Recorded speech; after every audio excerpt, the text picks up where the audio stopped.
Bismillahirrahmanirrahim. Assalamualaikum warahmatullahi wabarakatuh. Salam semangat ayah dan bunda hebat semuanya. Hari ini kembali lagi di King Edukasi, channel yang insya Allah akan memberikan ilmu dan akan memberikan sharing tentang bagaimana mendampingi anak belajar di rumah supaya maksimal proses belajarnya. Baiklah, hari ini kita akan membahas tentang konsentrasi anak. Jadi, ayah bunda sekalian, anak-anak kita itu memiliki rentang konsentrasi. Nah, kenapa sih kita perlu tahu berapa rentang konsentrasi anak-anak kita? Supaya saat kita mengajarkan suatu ilmu atau mengajarkan belajar kepada anak-anak, prosesnya akan maksimal dan juga hasilnya nanti akan maksimal.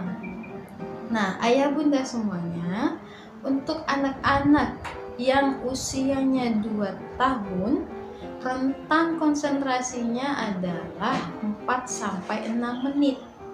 Nah, jadi saat ayah bunda memiliki anak di usia 2 tahun, kemudian diajarkan gitu ya pembelajaran tertentu, misalnya belajar tentang hewan, belajar tentang huruf atau angka, mengenal begitu, dia ini punya rentang konsentrasi maksimalnya adalah 4-6 menit.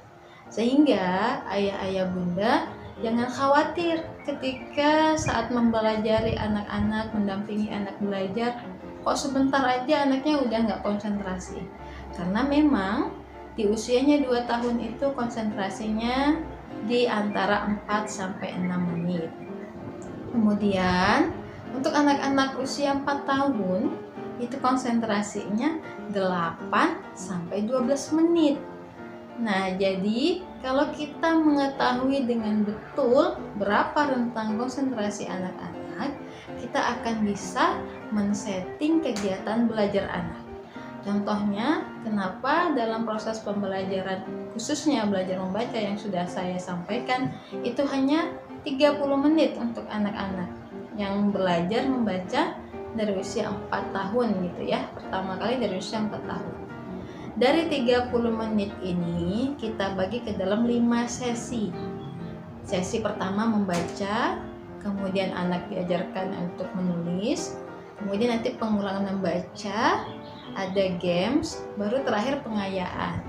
Pengayaan ini pengulangan atas materi yang sudah dipelajari, sehingga materi yang diajarkan dipahami dengan benar oleh anak. Ketika anak-anak belajar dibagi ke dalam 5 sesi ini, konsentrasi anak akan baik karena dia tidak monoton pada satu metode belajar. Ketika anak belajar 5 menit konsentrasi pada metode pertama atau pada time pertama, dia benar-benar all out belajar, kemudian dia akan berpindah dengan games, kegiatan yang lain, sehingga dia nggak bosan. Dan hal ini memberikan dampak yang positif bagi anak, sehingga pembelajaran itu menyenangkan dan anak-anak juga bisa menerima proses belajar dengan baik. Jadi kita harus pahami nih, oh ternyata rentang konsentrasi anak kita tuh kalau usia 4 tahun hanya 8-12 menit. Kalau usia 2 tahun hanya 4-6 menit. Jadi bunda jangan khawatir apabila mengajarkan kepada anak kemudian bosan dan bermain, atau anak kemudian mengalihkan proses belajarnya terhadap kegiatan yang lain. Karena memang anak-anak kita itu punya rentang konsentrasi. Dan kita perlu pahami supaya ketika kita mengajarkan sesuatu kepada anak, kita bisa men-setting waktunya. Nanti ketika anak sudah siap dengan konsentrasinya, kita bisa alihkan.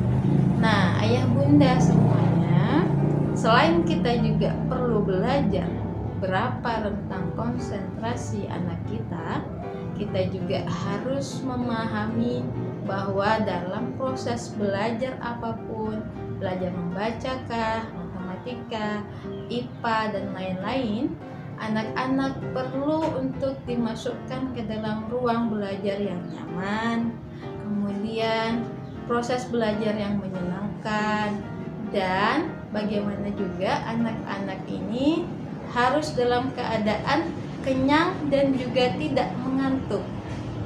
Karena kondisi tubuhnya yang kurang siap dalam menghadapi proses belajar juga akan berdampak pada hasil belajarnya. Mungkin ini yang bisa saya sampaikan. Semoga bisa bermanfaat. Tetap semangat ayah bunda semuanya. Assalamualaikum warahmatullahi wabarakatuh.